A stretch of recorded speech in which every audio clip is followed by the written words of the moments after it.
মা বলেন আম্মারা শুনে রাখো, মা ও মা তুমি কেন বুঝলি না রে মা? আম্মা গো, বিশ্ব নবী রাসূলুল্লাহ আদরের কলিজাতুল ফাতেমা হযরত আলী স্ত্রী হযরতে মা ফাতেমা একদিন হঠাৎ করে হাসান হোসেন দোনো ভাইকে ডাকিয়া বলে, হাসান রে হোসেন, তোমরা দোনো ভাই আমার দিকে এসো, দোনো ভাই আমার সামনে বসো। ও হাসান হোসেন দোনো ভাই আসি বসলেন, দুজনকে আদর করে যত্ন করে হাসান বলে, মা আজকে আমার দোনো ভাইকে এত আদর করো কেন মা? মা ইয়ার আগে তো কোনোদিন এমন করে আদর করেন নাই। কইছে, বেটা রে তোর নানা মারা যাবা আজকে 6 মাসের কাল হয়ে যায় রে বেটা। আমি ফাতেমা সময় নাই পৃথিবীর জমিনে থাকা, তোমরা দুই জমন আদরের কলিজার টুকরা।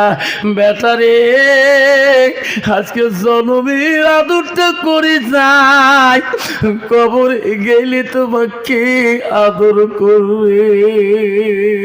দোনো ভাই কান্না শুরু করে দিলেন। হযরত ফাতেমা এত সুন্দর করে পানি আনিয়া দোনো ভাইকে গোসলের ব্যবস্থা করে দেয়। হোসেন বলে, মা গো আজকে আমাকে এত যত্ন করি কেন আম্মা গোসল করে দেন? আম্মা আজকে আমার দোনো ভাইকে এত কেন যত্ন করেন মা, গোসল দেন? মা ইয়ার আগে তো কোনোদিন এইরকম যত্ন গোসল দেন নাই। হযরতে ফাতেমা বলছে, রে বেটা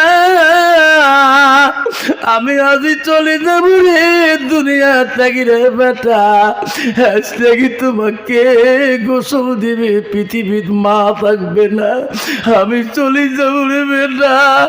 আজকে জন্মের গোসলটা দিয়ে যায় পৃথিবীর জমিনে মা করে ডাকিল আর মা পাবা না। মা নামিটি অতি মধুর ভুলিও না রে ভাই, মায়ের মতো আপনজন পৃথিবীতে না। মা আমাকে জন্মের গোসল দিবা? হ্যাঁ। হযরত আলী বাড়ি আসলেন, দোনো ভাই দৌড়ি দিয়া আব্বাকে বলেন, আব্বা আব্বা গো আজকে আমার মা কেন এরকম কথা বলে? আব্বা আমার মা বলে জন্মের গোসল দিয়ে দিছে।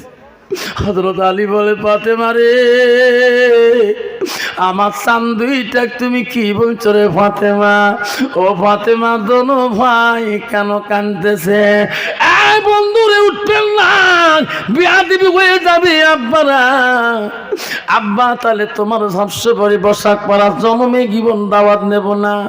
আব্বারে 10টা মিনিটের জন্য আপনারা হাতে পাইন ধরে বলে যান। হযরতে আলী ফাতেমাকে বলছে, ফাতেমা রে আমার আদরের সন্তান দুইটা তুমি কি বলছো রে বিবি? দোনো ভাই কেন ইনয় বিনয় ভাবে আমার কাছে কাঁদতেছে? হযরত ফাতেমা বলছে, স্বামী গো আমার জামার সময় হয়ে গেছে, আমার আব্বা কবরে গেছে গো স্বামী, আমিও ফাতেমা কবরে যাব।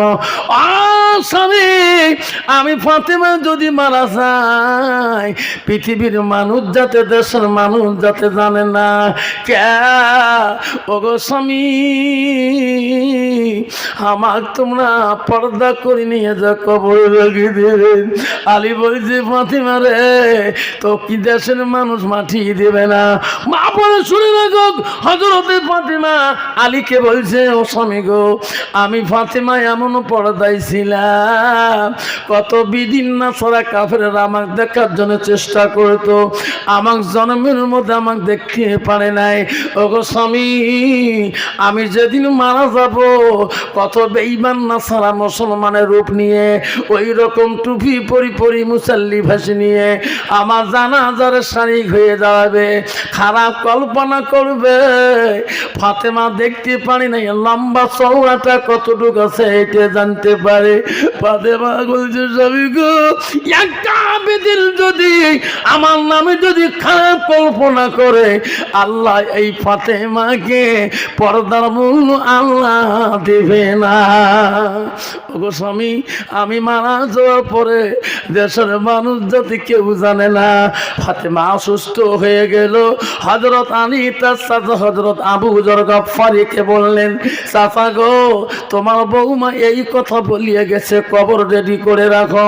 হযরত আবু যর গফফারি হযরতে ফাতেমাতুল জহিরার কবরটাকে খোঁড়ার জন্য রেডি হয়ে হযরত আবু যর গফফারি কেন্দে কেন্দে বলে, রে কবর,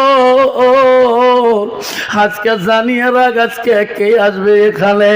এখানে থাকবে বিশ্বনবী রহমাতুল আলামিনের নয়নের মণি, নয়নের কলিজার টুকরা হযরতে ফাতেমা। হে কবর, তুমি বুঝো না এখানে কে থাকবে? এখানে থাকবে আসাতুল্লাহ গালিব, হযরত আলীর স্ত্রী হযরতে ফাতেমা। ফাতেমার সাথে কোনো বেয়াদবি করিও না। কবর, আমি আবু যর গফফারি বলি, এখানে থাকবে হাসান হোসেনের আম্মা জান। হে কবর, হাসান হোসেনের মার সাথে তুই বেয়াদবি করিস না। এই কবর, এখানে থাকবে নারীদের সর্দারানী জান্নাতের বলি, এই নারীদের সর্দারানীর সাথে তুই বেয়াদবি করিও না। ওই সময় সঙ্গে সঙ্গে কবর থেকে আওয়াজ পেয়েছে আবু যর গফফারি। কবর আওয়াজ দিয়ে বলছে, আবু যর, আমি কবর রে, আমার কাছে তুই কারো প্রশংসা শুনিয়ে লাভ নাই, নবীর বেটির কথা বলিও লাভ নাই, আলীর স্ত্রী বলিও লাভ নাই। এই আবু যর, এখানে হাসান হোসেনের মার কথা বলে লাভ নাই, এখানে নারীদের সর্দার রানীর কথা বলে লাভ নাই। আবু যর রে, আমি কবর, আমার কাছে যদি আমল ঠিক হয়, নবীর বেটি ব্যবহার ভালো পাবে, আলীর স্ত্রী ব্যবহার ভালো পাবে, হাসান হোসেন মার ব্যবহার ভালো পাবে, নারীদের সর্দারানীর ব্যবহার ভালো পাবে। আবু যর, আমল যদি বিধি হয়ে যায়, নবীর বেটি হলো আমি কবর, ডান দিকের হাড় বাঁ দিক করে দেব, বাঁ দিকের হাড় ডান ভাগ করে দেব। আবু যর রে, তুমি নিজে বুঝতে পারবি না রে আবু যর। কিতাবে আছে রে, এই আওয়াজ পাওয়ার পর আবু যর জীবনে ঘর সংসার বানাইলে কবরে চিন্তা করে করি আবু যর জীবনে বাড়িতে ফিরে নাই, ওখানে ইন্তেকাল বিদেশে হয়ে গেছিল। হাব্বারে, আল্লাহ রসুল বলছে, বুখারী শরীফে হাদিস গো, আল্লাহ নবী বলল, মানুষের মৃত্যুর পরে মানুষের সব আমল গুলে কবরে গেলে বন্ধ হয়ে যায়। রসুল বলল, ইল্লা মিন সালাসাতিন, তিনটা আমল কবরবাসীর জন্য বন্ধ থাকে না। হাব্বা রসুল বলল, সাদাকাতুল জারিয়া, পৃথিবীর সব আমল বন্ধ হবে, তিনটা আমল বন্ধ হবে না। জোরে কোন সুবহানাল্লাহ। আব্বাজান, কয়টা আমল বন্ধ হবে না? জোরে কোন, আরো জোরে। নবী বলল, সাদাকাতুল জারিয়া, আলমিহি ইয়ানতাবাহু বিহি শাইয়ান। আমার নবী বলল, যারা দুনিয়ার বুকে ওই সাদকা জারি হিসেবে দান খয়রাত করবে, মার নামে, বাবার নামে, দাদার নামে, ওই দাদির নামে সাদকা করবে, দান করে দেবে, এই আমলটা কবরবাসীর জন্য বন্ধ থাকবে না। দুই নম্বর আমল নবী বলল, আলমিহি ইয়ানতাবাহু বিহি শাইয়ান, যারা ইলম শিখে অপরকে শিক্ষা দান দেবে, ওই সবগুলো তার মা বাবা কবরের মধ্যে পাবে। রাসূল বলেন, আওলাদুন সালিহুন ইয়াদউ লাহু, নেক সন্তান যখন দোয়া করে, সেই সন্তানের দোয়া মা বাবা কবরের মধ্যে যাবে। আপনারা আজকে এই বাসকে সবচেয়ে বাড়িতে বাবা, এই বসাক পাড়া জমিনে আমি আতি দোয়া করি, দক্ষিণ দিনাজপুর চলে যাব। কামিও বাবা 14 থেকে 15 ঘন্টার সময় লাগবে, আমি সারা রাতিটা ঘুমাইতে পারবো না। মা বোনেরা, আমি মুসাফির আলুতে আছি গো, আম্মা আমি আফসার আলী দোয়া করে যাব। আজকে এই বছর পাড়াতে কারো মা নাই, বাবা নাই, গো দাদা নাই, দাদি নাই, একটা হাত দেখাইবেন হুজুর আপনি মুসাফির হিসেবে যাবেন। হুজুর আমার মা নাই, আমার জন্য দোয়া করে যাবেন। আমার কানাকায় মা নাই, বাবা নাই, হাতটা দেখাইবেন কবরে চলে গেছে। আব্বারে সেই মাটার জন্যে বাবাটার জন্যে আব্বা এমন আছে 5টা বাবা গো। এই কবরস্থানটা আব্বাজন আমার, এই 5টা বাবার নাম শুনি দোয়া করবো বাবা। 5,000 টাকা করিয়া এই কবরস্থানের জন্য, তোর মাটার জন্য, বাবাটার জন্য আমি 5টা নাম নিয়ে দোয়া করিয়ে যাব। আব্বারে কেউ উঠবে না, শোনা চান্না। এই কবরস্থানে তোর মা থাকবে, বাবা থাকবে, দাদা থাকবে। রসুল বলল 3টে ব্যক্তি আমল কবরবাসীর বন্ধ হবে না। আল্লাহ পৃথিবীর সব আমল বন্ধ হয় ইল্লা মিন সালাসাতিন, 3টা আমল কবরবাসীর বন্ধ হয় না। 1 নম্বর বলো, রসুল বলো সাদাকাতুল জারিয়া, যারা দুনিয়ার বুকে সাদকা জারিয়া দান খয়রাত করে দেয়। আজকে এই বসাক পাড়া বন্ধু, ঝাপসা পাড়ার বন্ধু একদম বাবা আসবে, হুজুর আমার মা নাই, হুজুর আমার বাবা নাই, আজকে দিতে পারি না হুজুর এত টাকা। হুজুর আমি ওয়াদা করলাম এই কবরস্থানের জন্য, হুজুর গো আমি 5,000 টাকা ওয়াদা করলাম, হুজুর আজকে আমি কিছু দিয়ে যা বাকি টাকা লিখে রাখবো। একটা নাম আমি একটা বাবার মুখে শুনতে চাই। আছে কোনো বাপ? কেউ উঠবে না। হ্যাঁ বাবা বস, হ্যাঁ বস বাবা, বসো তো বসো, দোয়া হবে, বসো। আসো বাবা, একটা বাবা আজকে দিতে পারলা, নামটা লিখে দিয়ে যাবে। সোনা রে, ও সোনা, দোয়া করে যাম রে মা বোনেরা। ও মা বোনেরা, তোমার স্বামী নাই, তোমার মা নাই, তোর বাবা নাই, মা রে তোর দাদা নাই, তোর দাদি নাই, মা আজকে সে অন্ধকার কবরের মধ্যে ঘুমাইছে। কি হালে আসারে মা তুই নিজেই বলতে পারবি না। রসুল বলো সব কম আমল বন্ধ হয়ে যায় ইল্লা মিন সালাসাতিন, পৃথিবী 3টে আমল কবরবাসীর জন্য বন্ধ হয় না। 1 নম্বর নবী বলো সাদাকাতুল জারিয়া, যারা দুনিয়ার বুকে নিজের মা বাবার নামে সাদকা জারিয়া দান খয়রাত করবে, ওই আমলটা কবরবাসীর জন্য বন্ধ হয় না। সেই জন্য বলতে পার, একটা বাবা আছেন গো এই সমাজের শিক্ষিত জ্ঞানী মাস্টার ইঞ্জিনিয়ার, এই গ্রামের মহৎ মানুষ জ্ঞানী গুণী 5,000 টাকা শিকার দিয়ে আমার হাত ধরে মোলাকাত করে আমার নামে দোয়া করে নিয়ে যাবেন। আমি দোয়া করব রে সোনা, আল্লাহ তো জীবনে কোনোদিন গরিব খালে রাখবে না।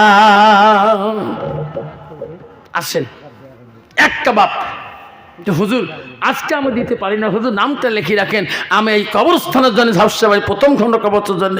হুজুর আমার মা কবরে আছে, হুজুর আমার দাদু কবরে আছে, হুজুর আমার মা কবরে যাবার সময় হয়ে গেছে, হুজুর আমার মাকে এই কবরস্থানে রাখিয়ে দেবো। হুজুর আজকে আমি সাদকা জারিয়া হিসেবে আমার মাটার নামে, হুজুর আমার বাপটার নামে আমি 5,000 টাকা আমি ওয়াদা করলাম।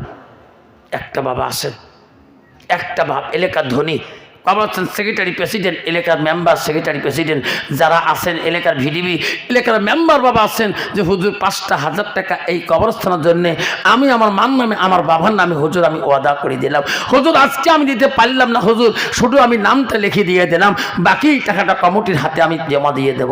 একটা বাবা এইরকম হিম্মত আল্লাহ বাবা আজকে এই ঝাপসাবাড়ির 1ম খণ্ডতে, এই বসাকপাড়া ডাক নামের খণ্ডতে একটা বাবা হাত দেখাইতে পারবেন?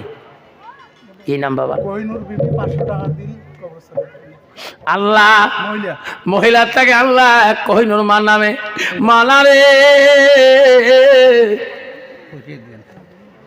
আলোচনা করে পয়সা দিতেন ছেলে না মহলা কোহিনুর নামে একটা মা 500 টাকা দান করলো।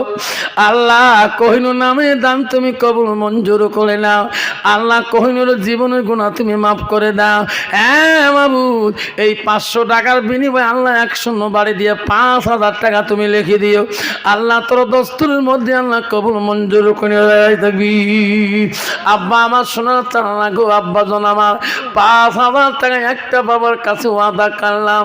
আছেন কোন সোনার চান একটা বাবা আছেন গো 5,000 টাকা একটা নাম আজকের শুনি দোয়া করতে চাই আমি দোয়া করি চলে যাবো শোনা দেরি করবো না একদম শোনা 5,000 টাকা একটা বাবার নাম শুনি দোয়া করবো আজকে দিতে না পারেন বাবা নামটা নিয়ে যাবে কি নাম আল্লাহ মামিনা বিবি তো মা আছে আল্লাহ মামিনা বিবি আল্লাহ তার সন্তান দেখলে মাওলা কত আদর করি মাওলা 500 টাকা তার মা জননীর নামে দান করলো কেউ কান্দিনি প্রসবে কালে কেন্দ্রেছিল শুধু তোমার মা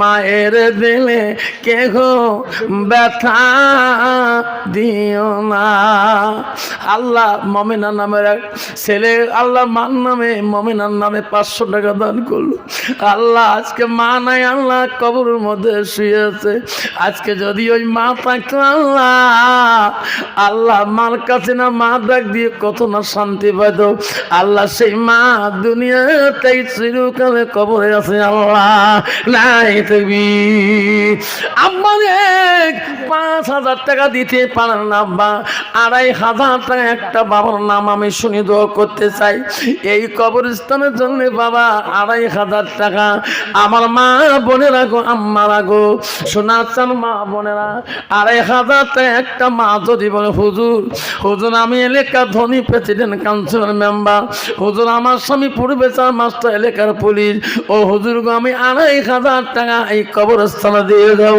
হুজুর আমার মা নাই বাবা নাই শ্বশুর নাই শ্বশুরি নাই ও গো হুজুর আমার দাদু নাই দাদা নাই নানি নাই নানা নাই হুজুর আমি 5,000 টাকা ওয়াদা করে পাঠিয়ে দিলাম ও মা বোনেরা বন্ধুরা একজন বাবা যদি বলে হুজুর আজকে টাকা দিতে পারি না এই কবরস্থানের জন্য হুজুর আমি 2,500 টাকা আজকে ওয়াদা দিয়ে গেলাম সময় মতে আসি কমিটির হাতে আমি বুঝিয়ে দেব একটা নাম আমি শুনি দোয়া করতে চাই নাই থাকবে আসেন একটা বাবা 2,500 টাকা একটা বাবা আসবেন